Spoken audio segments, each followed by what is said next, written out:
All right, I think it's starting. Great. So let's see. Hopefully everyone will be able to get in here. We have over 300 people registered for it. If everything worked well. Okay, so we're supposed to start here in a minute.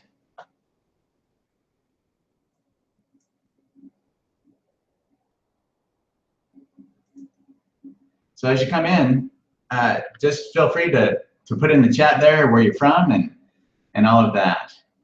So we can see, I know there are over 300 people that are registered for it, and they're all over the world. So just kind of let us know where you're from.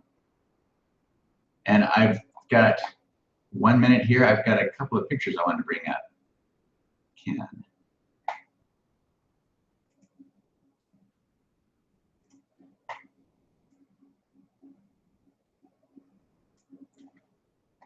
Alaska. Well, then I went to high school in Fairbanks and my first year of college. Fairbanks, Alaska. My parents still live there, Ellen. Pueblo, Colorado. We lived in Rye, just not too far from you, Cheryl. So yeah, if you see David the Tech Guy, that's my son. He's the one that's helped me to get a lot of this put together here. So I'm not the tech person. At least I try not to be. I'm definitely an artist. Oh boy, let's see, coming in fast and furious.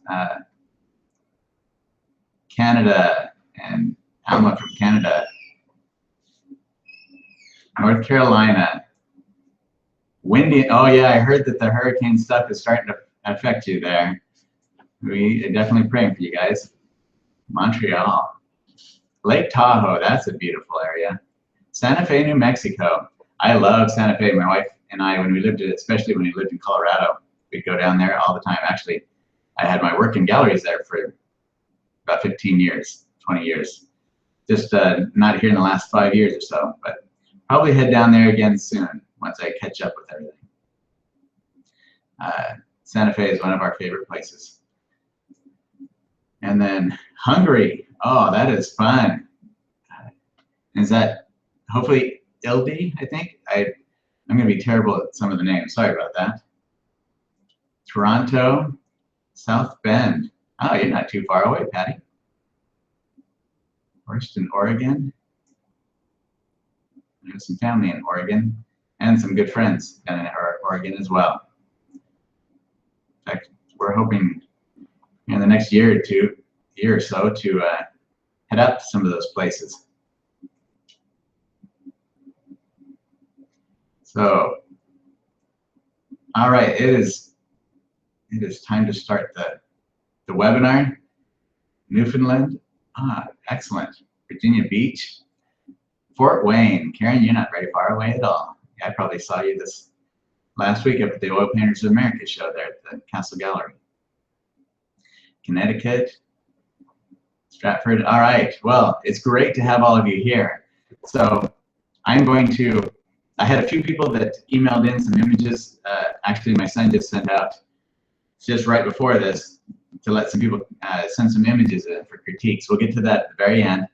So at the beginning of this, I have a video that I put together that I showed it to the members of the Master Oil Painting course before this webinar, and they loved it. So it is a little bit long, so I think it's at least 30 to 40 minutes long, but there's a lot of information packed into it, and it's very condensed, flows nicely, so it'll be well worth your time. Now, I did have a beginning portion to that video, but it's such a high resolution video that it wasn't translating well trying to do it on a webinar like this. It doesn't work well, bandwidth and all that stuff. So I'm going to show you fortunately the main instruction part worked out great. So at the very beginning of it though, I've had a lot of questions from people about How do I get into galleries?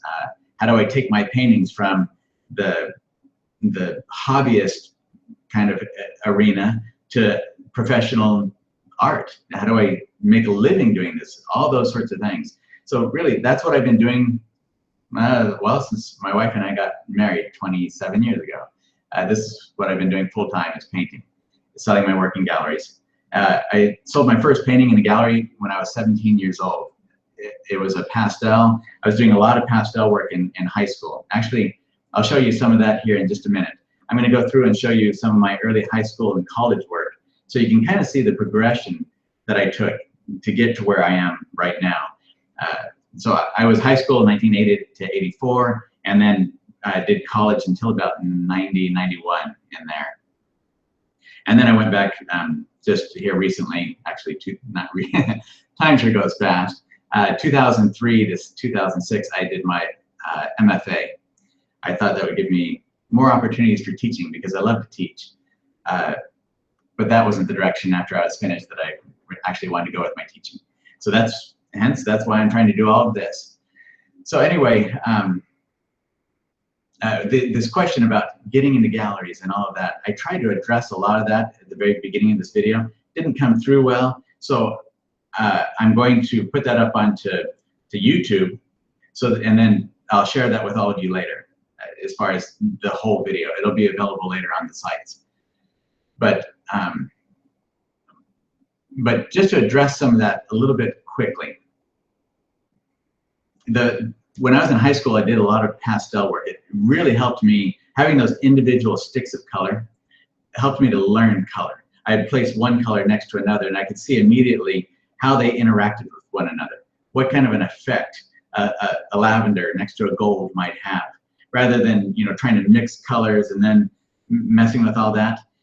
It was just straightforward. I put a color down, I put another color next to it, and immediately I see the interaction there, what that does.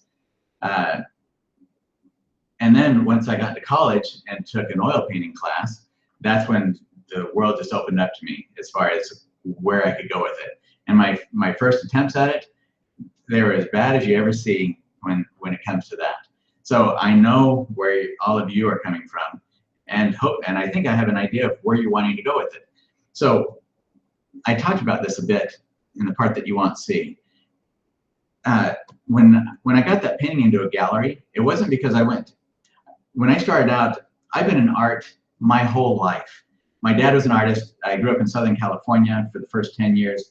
And so my dad was a graphic designer and a professional photographer. And he did work for companies like Mattel and that sort of thing. But he also wanted to be a painter. He didn't want to be a graphic designer. He wanted to be a painter. But he thought that was the way he could make a living at it. So we went everywhere. We went to the galleries and museums, all of that stuff. I was exposed to all of that growing up. And then when I got into high school, I really started to delve in. I didn't know what direction I wanted to go with it. Representational art, abstract. I had no idea. I liked art. That's what I knew. So I experimented with all of that stuff, with all the styles, the different materials. I did gouache and acrylic and watercolor, pen and ink, just about anything you can think about. I tried it. Sculpture. I've done a whole lot of, even later I did a lot of high-end, very detailed sculpture stuff. So,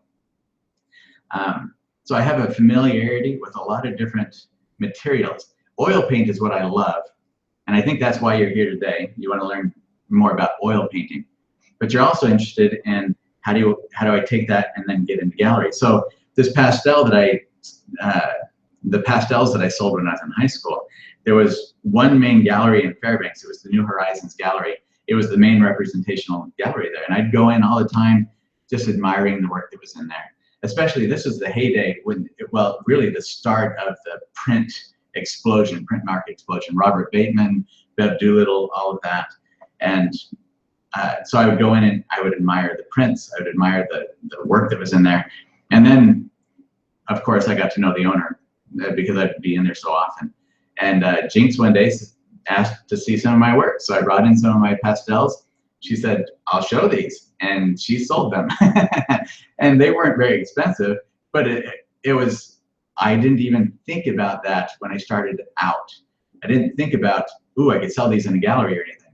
I just was playing. I was painting. I was playing with pastels and learning how to create images. And I fell in love with representational work. I love the Impressionists. I was playing with watercolor a lot and pastel. I would go out on location. In fact, I have an image here I'll show you in just a second when I bring up the video of when Christy and I first got married out in Glacier National Park. And in any kind of weather, I was out there painting. My first long while, I did mostly on-location painting. So that's the background of where I came from. I went to school for art. I studied with some incredible instructors. Leon Parson graduated top of his class at Art Center in Pasadena. Arlo Coles was good friends with Sergei Bongard. Many of you might not be familiar with him because he died in his 50s. But he was, at the time back in the 80s, one of the premier workshop instructors.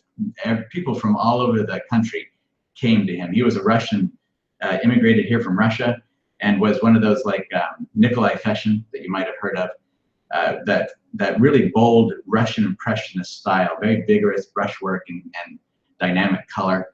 That's the sort of thing that I love that. My professor used to talk about it as juicy color. So that's kind of where I go with my work. I love juicy color. I love thick accents of paint, and I used to paint much more thickly than I do now. I've kind of combined a little bit more of the subtlety with thick accents here and there. But so with what I'm going to show you here today, it's called the final 10%, and it's really a lot of that is what takes artwork from really the hobbyist area, the work that's, it's nice, but it's just not quite there. So to the stage where, yeah, galleries want to take that into and sell it. So now there are different levels of galleries as well. I understand that, you can get into some galleries, but that doesn't necessarily mean that you're going to sell readily, or that it's the level of gallery that you're wanting to get into. Maybe it might be just a small local one, that sort of thing. So we're talking today about the high-end galleries, and that's generally where I've been showing my work for the last 30 years. So to give you some perspective before we get to the training video, a gallery in Santa Fe, New Mexico, back when I was in the heyday there in the 90s, a space there, one of the gallery owners, a couple of them actually talking about this, it could cost them $15,000 to $20,000 a month for their space, for their gallery space.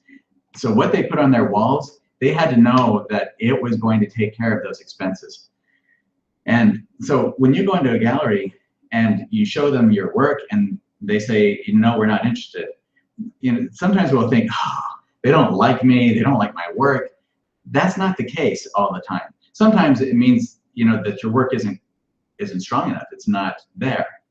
But oftentimes it just means that they know their clientele, they know what they're going to be interested in, and that's not it. So go somewhere else.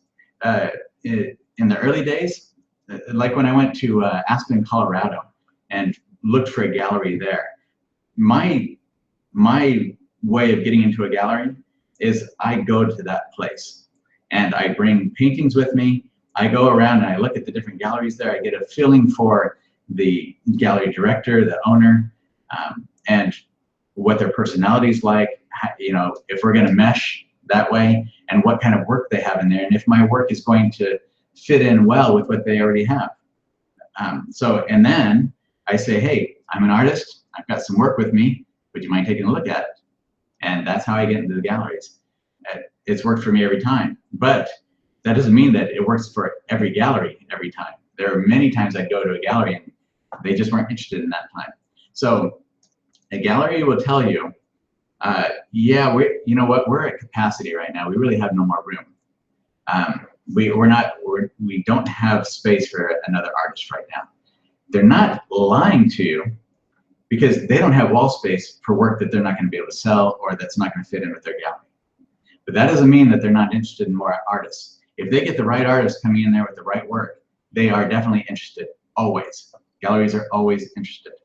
So I'm going to hopefully cover some of the things that will help you to see where to go with that so you can know a little bit more. So let's get to the training now. And so the format here is I'm going to bring up this training video and we'll go through that. And then there's going to be, we're going to have a question and answer period too. But in between that, I have a thing my son and I have put together that I think is going to be very helpful for you as artists. And then we'll talk about that a little bit, and then we'll get to the question and answer period after that. So I've set up plenty of time to go through things, as long as you have the time here today as well. So sit back and I'll go through some of this. All right, I'm going to share my screen with you. Is everything coming through all right? Everyone hearing it and all that? If not, let me know. All right.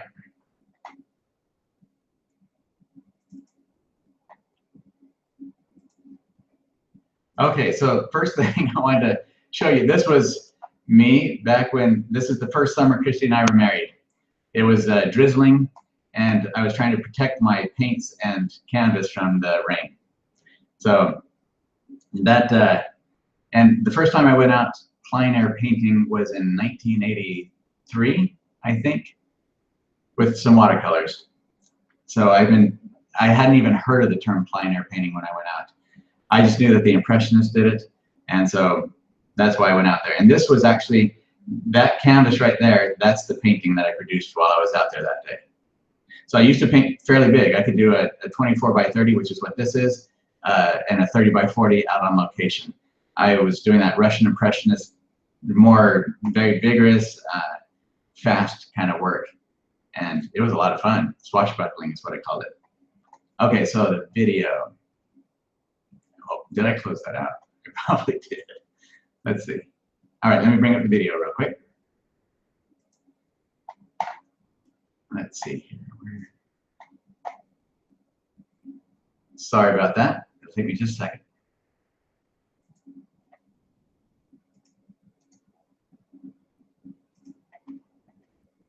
All right, so I've been pondering. This is the part that doesn't come through well. So let me get over to the actual training video part of it. A little bit. Okay, let's see. Almost there. That was actually one of my professors. When I was in college, I did it all. Several years of figure drawing.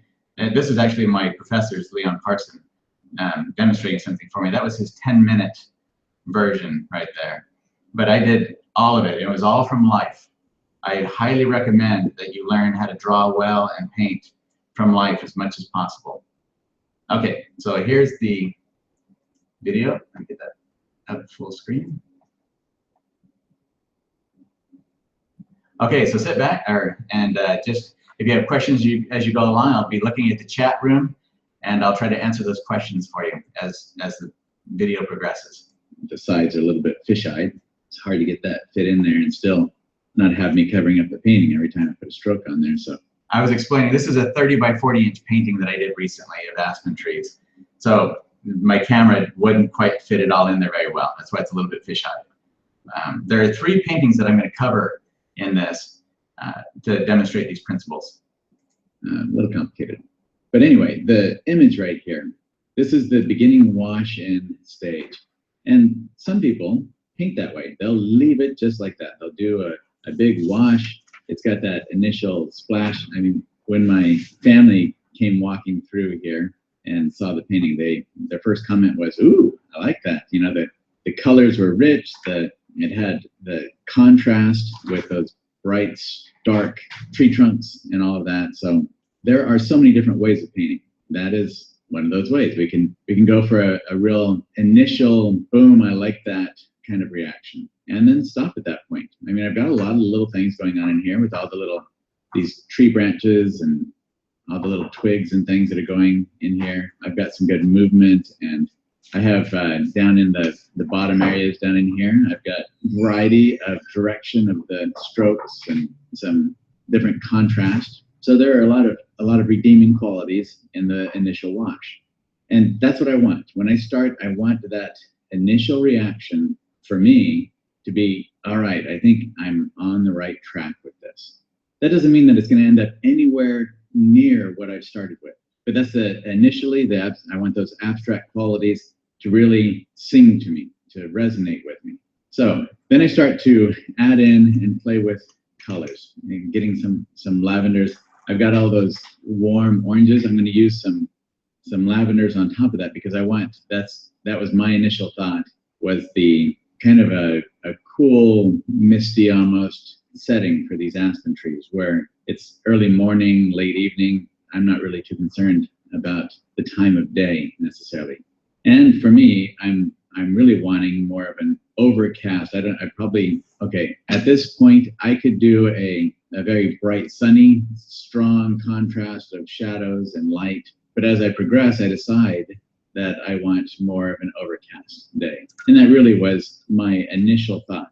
But at this point, I could change that idea and go in whatever direction that I want with it. So when I'm talking about what I call the final 10%, keep in mind that that does not mean that all of those 10%ers come at the final 10% of the painting. Sometimes I'm getting some of those 10%ers in at the very beginning and throughout the process of painting. But when I'm talking about those final 10%, I'm talking about those little color shifts, those branches, those strokes, the contrasts of light and value, the complementary colors placed adjacent to one another. All of those little things are the final 10%.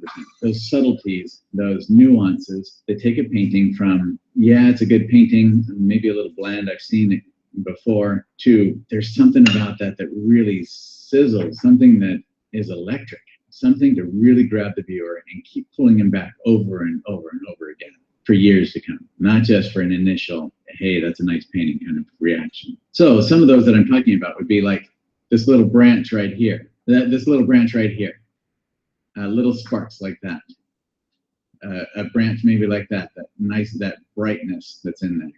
I might end up leaving something like that, or if I put some more opaque paint into it, keeping it around that same value, possibly.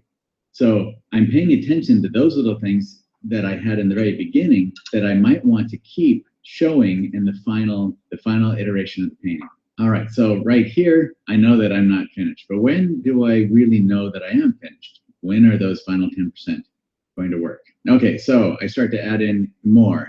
I start getting some contrast, light and dark areas going on in here with those deer bites and other things that happen to aspen trees. I'm starting to play a lot more with shadow and light value patterns, creating structure and movement with the aspens and throughout the painting.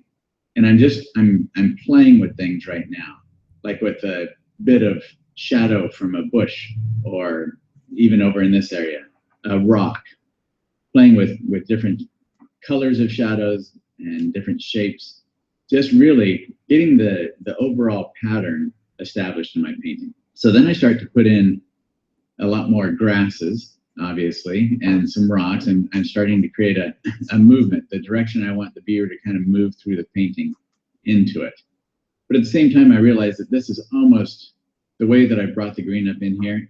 I've almost basically cut the painting in half, and that's generally not a real exciting composition or structure for a painting.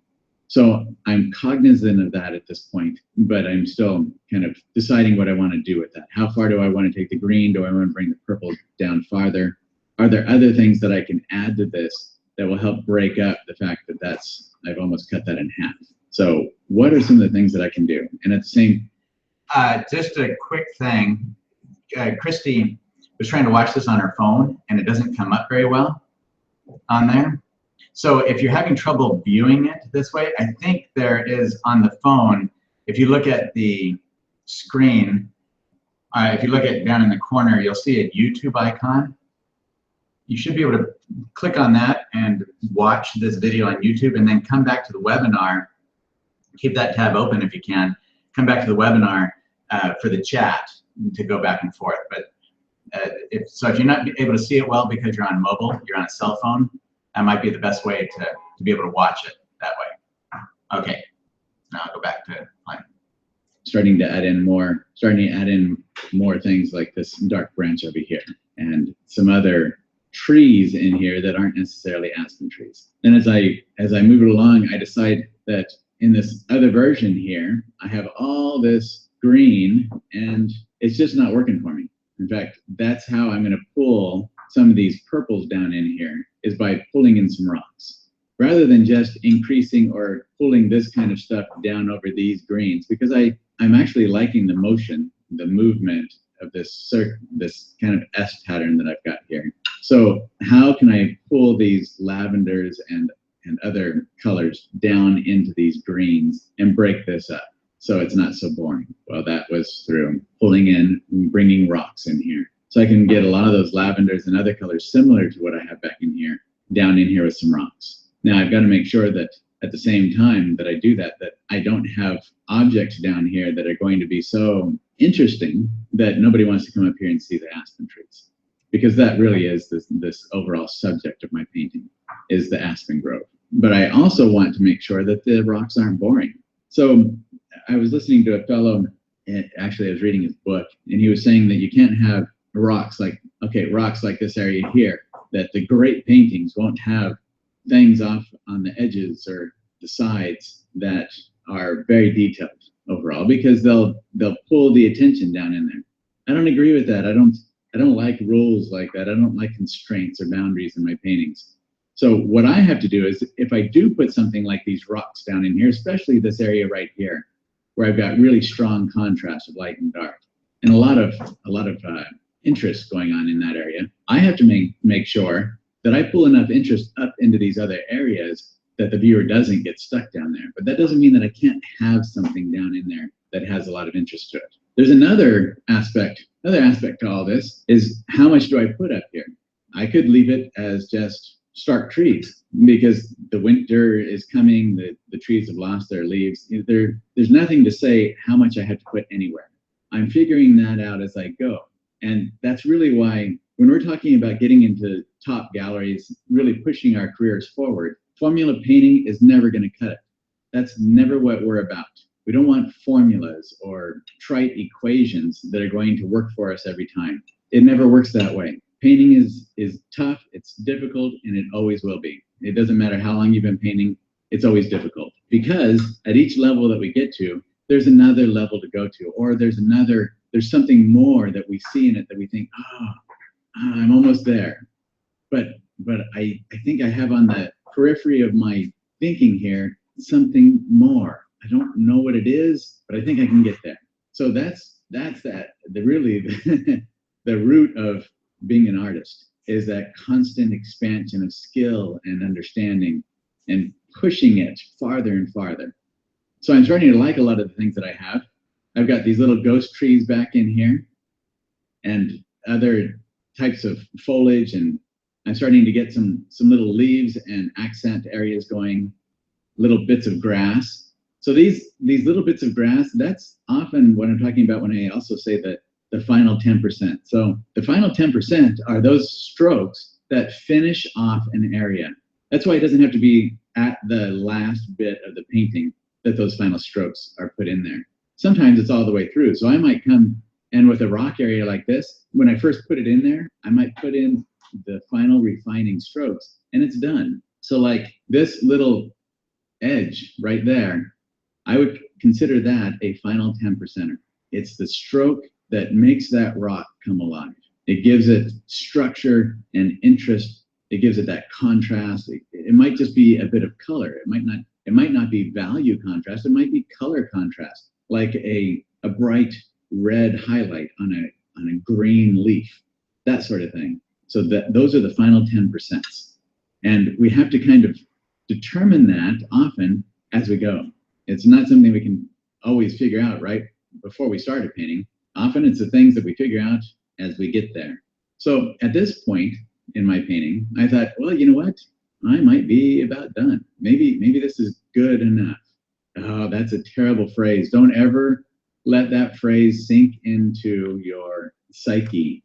Get that phrase out of there. The idea of good enough. There are times where we have to come to the point where we say, it's finished, it's done.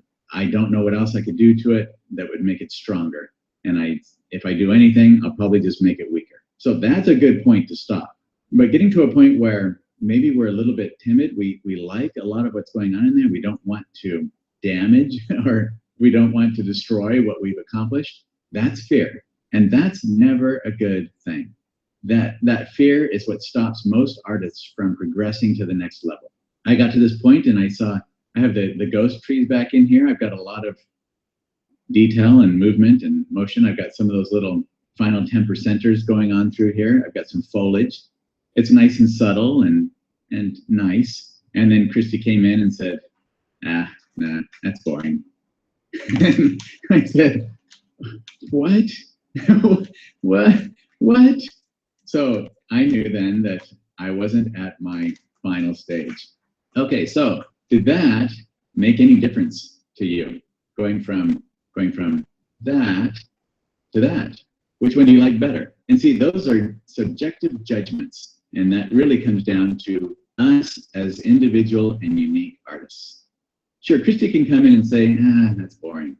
But I can ignore her. I'm the artist. I might have a certain something that I'm going for that she doesn't see yet. But maybe she does. Maybe she does see something that I'm not seeing because I'm so close to it. I've been so involved in it that I've lost perspective. Now I've got my mirrors behind me.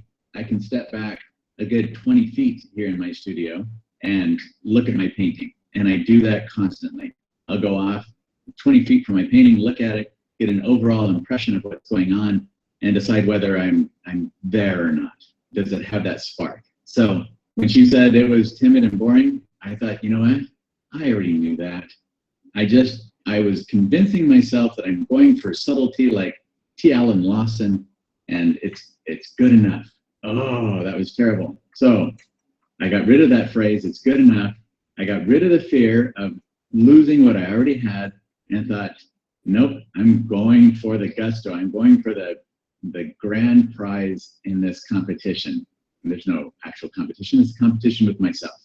But we should always be kind of in competition with ourselves, always pushing ourselves even more. So I start adding in, as you can see, the little sparkles. And it's not just sparkles, but it's also darks, little dark leaves. And then when I start adding in those dark leaves, I'm also adding in groupings of leaves and structure. So like a smaller tree, they'll have more thick groupings of leaves down lower than a bigger tree. So that's why I'm not putting these leaves all the way, not taking this part and putting it over across this part of this tree necessarily.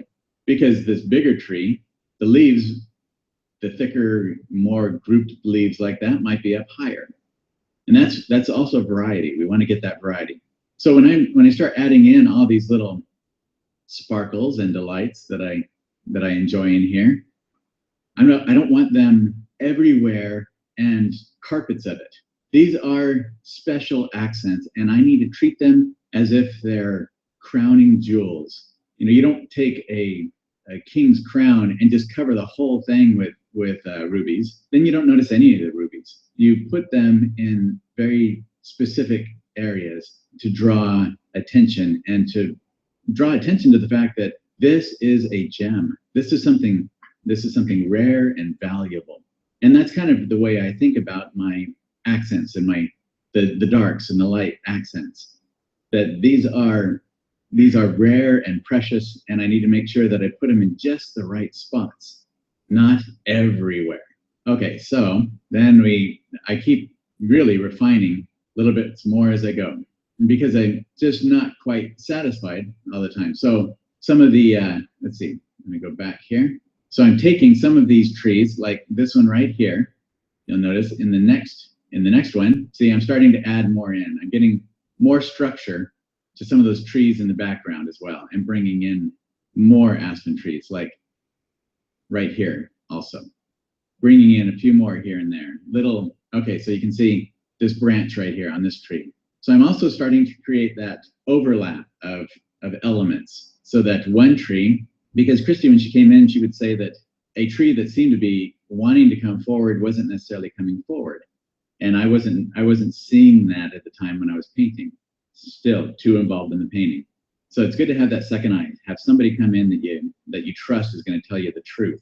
so I started to increase the contrast of some of the trees that I really wanted to pull forward and have more attention on, while still fleshing out some other trees that are in the background, giving them a little bit less of a ghost to them and a little bit more solidity without pulling them right directly up in with the rest of the trees. So these trees, I want to have a lot more, the darks are going to be darker, the lights are going to be lighter compared to the trees that are in the background. I can have little subtle bits, but if you take like, let's say this part right here, in fact, I'll do that right now. If I take and I grab that, so I'll grab that color right there, and then I'll come over maybe and let me paste that in so I can move it. Okay, so just so you can see what kind of a highlight that is in comparison. Let's see, where's a bright one? Right here, in this bright highlight. And I get rid of the selection so you can see it. All right. Okay, so you can see that's a lot darker.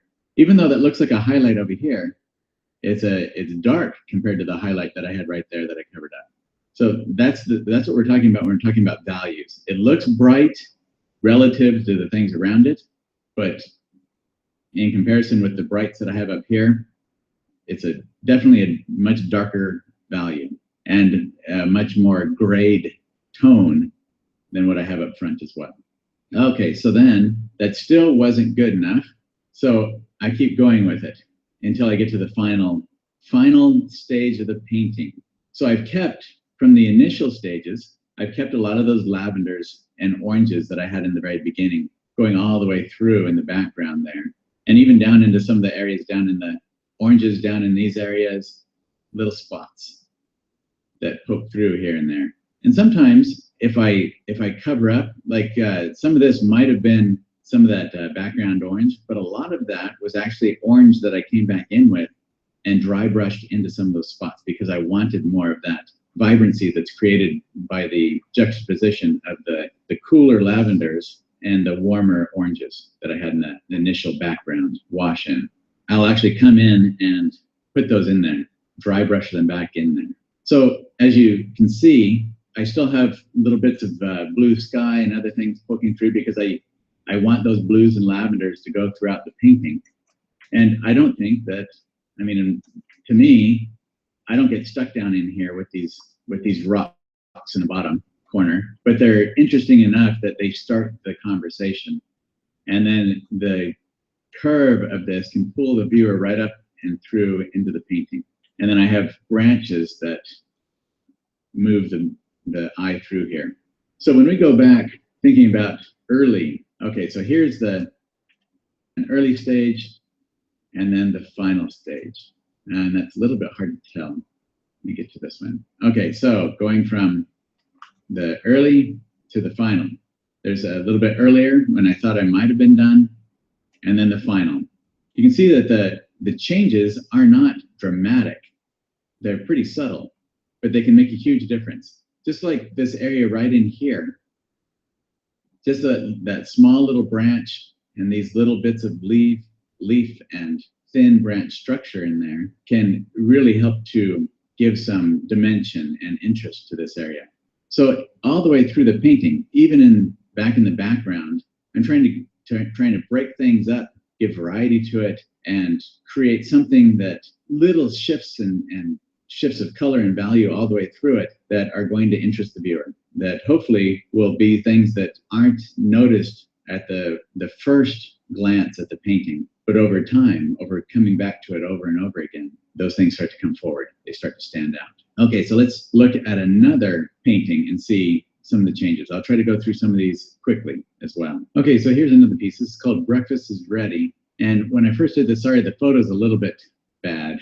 My studio, when this is during my master's, my studio didn't always have the best lighting for photography in there. I should have taken it outside. But anyway, this is a 24 by 36 inch painting. And there was a house there in town that I just loved. It was in a rural setting. I mean, we're right in town, not rural, sorry, urban, whatever that is. It was in a neighborhood, but it had a lot of fun plants around it, some rock walls and things. And I loved that house. So I painted the house and wanted to have that in a nicer setting than with other houses around it. So I created this scene And initially, I liked it. I thought, there's a lot of stuff in here that I enjoy. It's kind of like what I'd want to see for a vacation spot.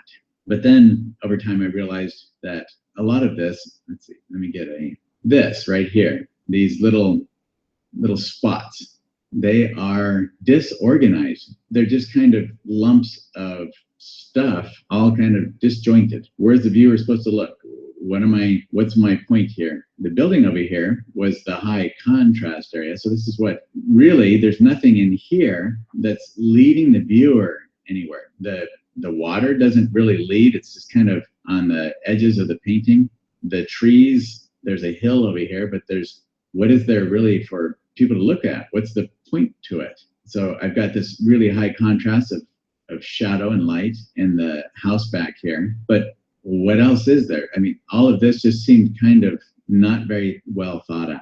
So eventually I changed that to this. And sorry, that is a pretty bright image. Sorry about that, especially after seeing that other one that was so dismal looking. So this is what the final iteration of that painting was. And really what brought this painting to life were the little things, the little leaves that are in here. So like all the little sparkle leaves right here that help push this tree I put in here to help push that house backward a little bit. It's these little bits of leaves right here all throughout that give everything that liveliness, that help create the sense of motion and movement that we get when we're outside.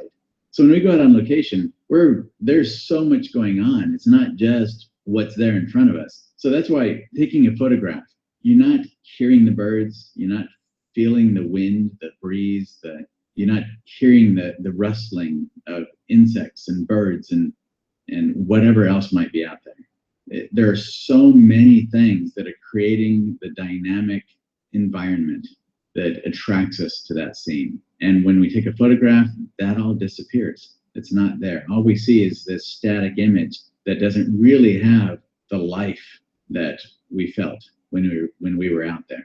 And that's what we have the opportunity of doing as artists, is bringing back in some of that life, whether it's through certain colors or through contrasts, whatever it might be. We have to bring that life back into it that the photograph lost. That's why photography just doesn't cut it when it comes to trying to create paintings from photographs. If that's all we do is create these paintings from these photographs, then our paintings are going to look like photographs, and they're not going to have the life that we want to have in our paintings. So now you see that this hill back here, the motion helps bring the viewer back in there towards my basic center of attention, the building back here. But it does it in a much more subtle way, and it feels natural back there rather than just feeling like a hill. This actually has some purpose to it. And everything now leads me back to the building. But I have enough energy involved in the branches, in the leaves.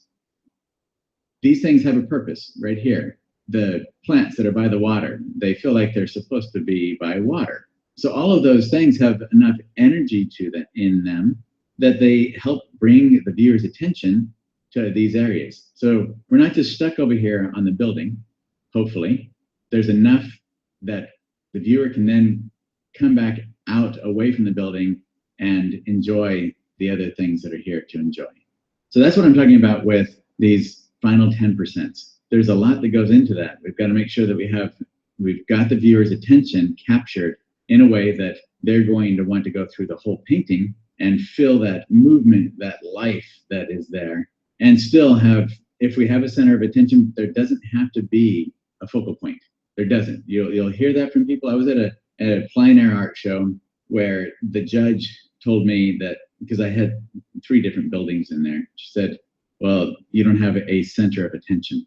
And I said, you don't have to have a center of attention. There doesn't have to be a central focal point in a painting. That's one way of creating a composition. It's an easy formula. It's an easy thought to help a student that's beginning to create a painting. But as an extreme example, a Jackson Pollock painting does not have a center of interest. It's an overall feeling of energy. that's in the painting. That's the important part of it, not a center of interest. So in our paintings, even with representational art, we don't have to have a center of interest, like the building back here. We can have many centers of interest. The reason why I put these blossoms on here, and you notice I have blue in the shadows and the brighter yellowish tones on the outside of that to create the sense of light and light filtering down through the semi-overcast day. One of those really light, hazy days. And then I take that and I move it over here as well. And then I have this color down here and I move it back here as well. And it ties in with the building that's back here. I'll have purple over in here. And then I try to pull those purples into other places in the painting as well and back into the background. For me, I have a lot of centers of interest, but hopefully none of them are demanding so much attention that the viewer can't move around to other centers of interest. And that's often how I paint. I don't want a center of interest. I like a lot of different spots that the viewer can go to. And in this case, I do have a major, this is the primary center of interest with a lot of other minor centers of interest throughout the painting. Okay, next. All right, so this was, if you remember, the final attempt at this scene on location there at McCullough Park. I really liked this tree that was here in the front, the way the light was hitting on it. And I was trying to get a little sense of that, the shadow and light pattern, some of the leaves and the colors. And then I also, if you'll remember, talked about how off in the distance, it really grayed down and blued out, and I just didn't have enough time to capture that day. So now I'm coming in here to the studio with my painting, and I'm not using photographs for this. I'm not using my photo references. I'm just continuing with my memory and my imagination to finish this off. So there's what we end up with in the painting. Now I start to add in what I've talked about before.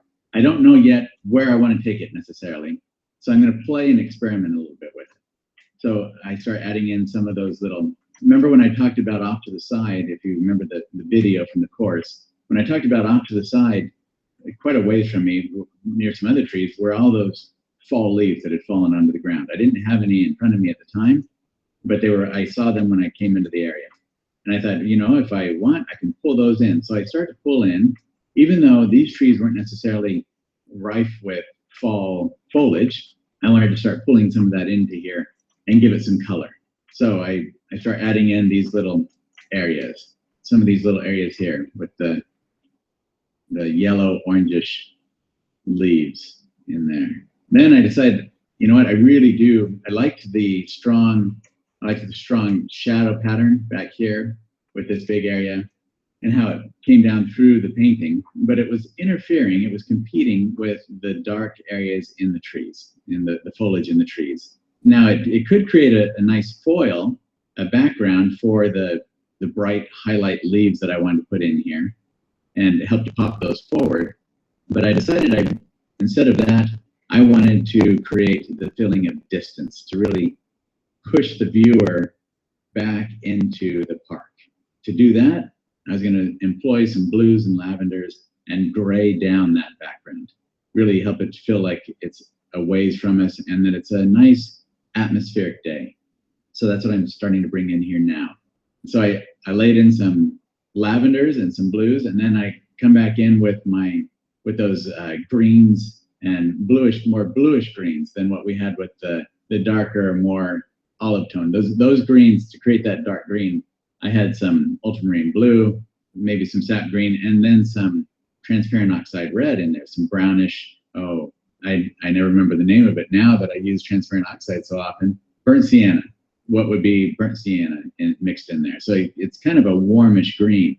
Well, now I'm going to really cool those greens down, make them more on the blue side rather than on the reddish side, or brown side, I should say. So I start adding in all these things, and then I'm going to increase the feeling of, because out in that park, it's a rolling hill area. Here in Muncie, you don't get much of that. So when I see those hills, I really want to employ those. I want to use those for the variety and for the interest. I start to get more of a feeling of rolling hills in here, bringing in some other things as well, like this tree. I'm going to start pulling in more little trees throughout here and playing with things. So same thing with the trunks back here. Now these trees, because they're off in the distance, I'm going to gray those down. The values are going to be dimmer and the colors are going to be less saturated. So I'm pushing those off into the background. Then I start adding in some of my 10%ers. These 10%ers all through here. Just little things. And part of the reason why I'm putting those in the early stages, because I know I've got a ways to go, and I'll probably end up covering up a lot of that just with the changes that I make. The reason I do that is to give myself a sense of, is this the right direction to go? Do I want to have this kind of detail? Do I want to have it more simplified? So I'm kind of giving myself an idea of how much refinement, how much detail I want to actually put into this. So I start adding in all these little leaves and branches, breaking up the big solid structure that I had back there and making it much more leafy. Holes in there, sky holes, and little areas where the light is coming through. And I'm also still refining to a greater degree the grays, the blues and things, and the lavenders back in the background. So I pulled in a whole lot more of the final 10%ers in here. I liked what I had initially, so I pull in quite a bit more and get a lot of that all through here. In these areas, all through this, I'm trying to break up also this big shadow shape right there. So experimenting, playing around, bringing in more color, like this orange branch right in this area right here, pulling in more color and variety into that, giving you that sense of movement in life that's out there. All right, so now I've taken that, I decided once I put in those final 10%ers that the overall shape of those shadows was way too strong. It was drawing attention and pulling away from where I want the viewer's attention to be focused more, and that's in here, into the foliage of those trees, while still maintaining enough interest down in the other areas that the viewer can go in there and have fun with it. But really, this is where the joy of my painting really is. All those little bits of leaf and stuff, that's what I have fun with, those little branches and stuff. Actually, the whole thing's fun, but I love that in a painting. Then you'll notice that I decided that it wasn't working. Nope. That tree, as much as I loved it, Christy said she would come in and she'd say, I don't know, something's just not working right. And I finally figured out it was that tree.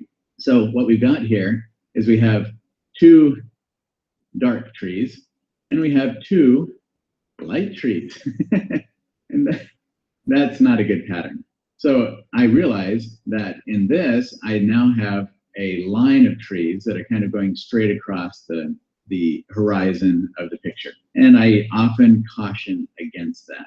But I'm going to do some things to try to break up so that it's not just a straight line if I can. But overall, I like the pattern of that. And sometimes we can have a line of trees drawing us across the picture like this.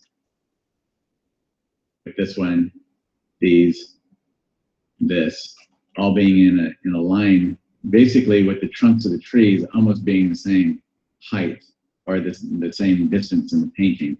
Sometimes that can work, but it depends on what else we have going on in the painting. And that's part of the reason why I pulled in this tree over here, was to help offset that a bit. And I'm going to do the same thing. If you notice, I have this tree and this tree back here that are basically about the same, and they're drawing too much as well. So now pulling this out of here, this tree out of here, is going to make that more apparent. And that was a tough decision because I had, if you notice, all these little things, these little subtleties and nuances that I put into that tree, because that really was one of my main focal points before. That's what I'm talking about when I talk about we cannot let fear dictate what we do in a painting. If it's right for the painting, then it's just right, and we've got to do it. So taking that, to me, I felt that taking that out was the right thing to do. No matter how painful pulling that Band-Aid off was, it was the right thing to do. All right, so now I've basically gotten rid of that. And now the painting, it opens it up. It allows me to go back into this area that you'll see here in just a second. It allows me to go back into this area where I couldn't before. That tree was blocking it. I didn't have as much sense of openness and airy, bright, sunny, I want to go wandering through everywhere kind of feeling. So now that tree is gone, I can do that. And so in order to facilitate that, I then tone that tree down. I've used lavenders and grayed it down. I've softened the values, lightened those values, and really pushed that tree back in there. I didn't push it all the way back to the same level or horizon as these trees are, because I want to bring attention to the fact that this is a slope and this is a hill back here, and it's a different plane. So I've got my plane here, I've got the plane back here, and I've got this other area back there. And that helps then to create even a greater sense of depth in my painting. So those are things to keep in mind when we're constructing our paintings, our compositions, our structure, is how much depth do we want to have? Where do we want the viewer to go? How far do we want to wander with it? Sometimes we can have more of an intimate where everything's close up, it's all confined to a more shallow space. And other times we want to really push our atmosphere and our distance in a painting. And in this instance, I want to push that distance. This is also going to help me now focus and really bring in more of these little 10%ers right here. Okay, so this is the final version of that painting. A little bit better lighting on there. As you can see, I've got the lavenders and blues back in there to help push the viewer back. And I didn't take this bright value all the way across the painting. I have this area here that still has a darker value to it. And that helps to bring these trees forward, really helps to pop those forward. And the bright on here helps these trees to pop forward. Not that they really needed any help because they're already so dark. But another reason for this is also its variety. And you notice I didn't take this dark right here and make it halfway, because this tree basically is cutting this painting at the halfway point here. See? But I didn't want the dark and this light here and the dark here to be half and half. I wanted to, it's that idea of thirds. So it's not exactly thirds, but it's the same kind of concept. I don't want symmetry in my painting like that. And I think about that kind of concept in every part of the painting as well. I'm trying to break up symmetry. So if you notice, like if I bring down a line here, you'll see that these trunks are not actually all in a line with each other. I've pushed this one up higher, and I've got some other plants in here to break that up even more. And then with each of these, I left this one a little bit more apparent, the base of that trunk, and let me get rid of that. And I've covered this one up a little bit more with leaves and other plant material down in here. And these shadows right here, I tone those down. They're not nearly as dark. And I have a lot of little bits of grass all the way through there. These are the little 10%ers that really bring life to the painting. These leaves up here, like this leaf right there, I don't want that kind of thick, opaque leaf structure everywhere throughout here. But in a spot here and there, like here, although I don't want to create a pattern either. Down in here, the orange spark down here, a green, bright green one over in this direction. And then I'll place those in different spots around the painting to help tie all of those together and still help the viewer to move around the painting. Now, how successful that is or not, that's really kind of a subjective thing. Every artist has something different that they want to bring out in a painting. And so that's why when I was showing my college days, all of that sort of thing, really what it comes down to is it's about experimentation. And by experimentation, we're experimenting to find out what it is that we really like, what resonates with us. What is it about a particular scene or a painting or an artist that we just think, wow, I really like that. I like what that artist does. I want to do that. And then we have to think, well, why do I want to do that? Do I want to do exactly what they're doing? Because then I'll just be copying. And so someone like Scott Christensen, great artist, and had a very distinct style. He's taught so many workshops, and his style is, he breaks it down so well in a way that people can understand during his workshops and his trainings, that there are a lot of people who are copying what he does. And you can look out there and find Scott Christensen lookalikes all over the place. And to a great degree, unfortunately, it has kind of cut into his market a bit with his collectors, because they think, I like Scott's style, but boy, this artist over here, I can get it for a lot less money. Now that's obviously Scott is the originator and his work is generally much better than those other artists. So when they do pay less for those paintings, they're usually not getting as high a quality out of it. But the problem there isn't that it's cutting into his market, is that these other artists aren't really reaching their potential. They're doing what Scott does as an artist, not what they need to be doing as artists. They're trying to create a nice picture. They're not exploring what it means for them to be an artist. When I'm teaching these principles, I'm trying to teach principles and not formulas, because first of all, there are no formulas. I don't have a formula. If I did, I'd be a lot faster and things would be a lot easier. I want you to discover what it is about you that is going to make your painting sing. Take from what I'm saying right here, see the little things that really appeal to you, try those in your paintings, see how they work with what you're doing, and then expand on that. Take it in other directions. Take your experiences, all that stuff that I showed you with my student career. That was all about trying things and not being afraid. Just taking a certain medium like pastel or gouache or pen and ink or whatever, and try it out. See what about that medium works well. What do I like about it? And then go beyond that, push it, add color to it, do something to it, add texture, whatever. Try something a little bit different. Try something new. If you're working on a painting, you think, wow, there's some really fun things in here, but it's just not there. Then ruin it. Push it so hard that you ruin it if you have to. If that's what it takes, be willing. Say in your mind, you know what? I'm going to go for it. I might ruin it. I might lose everything that I thought was good about it, but who cares? I can do another one and just go for it. That's what's going to take you to that final 10% in your own work, whatever that means for your own work.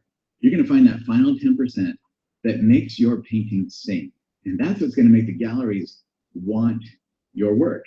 Not because they suddenly think, oh, I can sell that, but because they won't be able to resist it. And that's the goal, isn't it? It's not, hey, I need to make a painting that I can sell. Who cares? I mean, okay, yeah, we care. It's always nice when somebody wants to buy our work, but that's not the point to it. We didn't become artists. I didn't become an artist when I was in high school thinking, you know what can I do in life that would really make me some money? That was not the thought. So why should it be the thought now? Yes, life presses in upon us and we have obligations and everything else. But if that becomes the motivating factor in what we do, we are never going to find that 10%. We're never going to find that 10% that makes us unique, that takes us out of the realm of where everybody else might be. There's so many lookalikes, so many people that are doing the same thing over and over again. It gets boring. It might be a nice picture, and I want to say, yeah, that's a nice picture. Good job. But why don't you do something that is uniquely you? Don't do what everyone else is doing. Do something that is uniquely you as much as you can. Draw from everyone else. Draw from the best that you can draw from, and then experiment and play until it is you. And when somebody looks at it, they say, you know what? I know who that is. And wow, that is really good. I wish I could do that. Have fun with it. Have a great time doing this. And happy painting.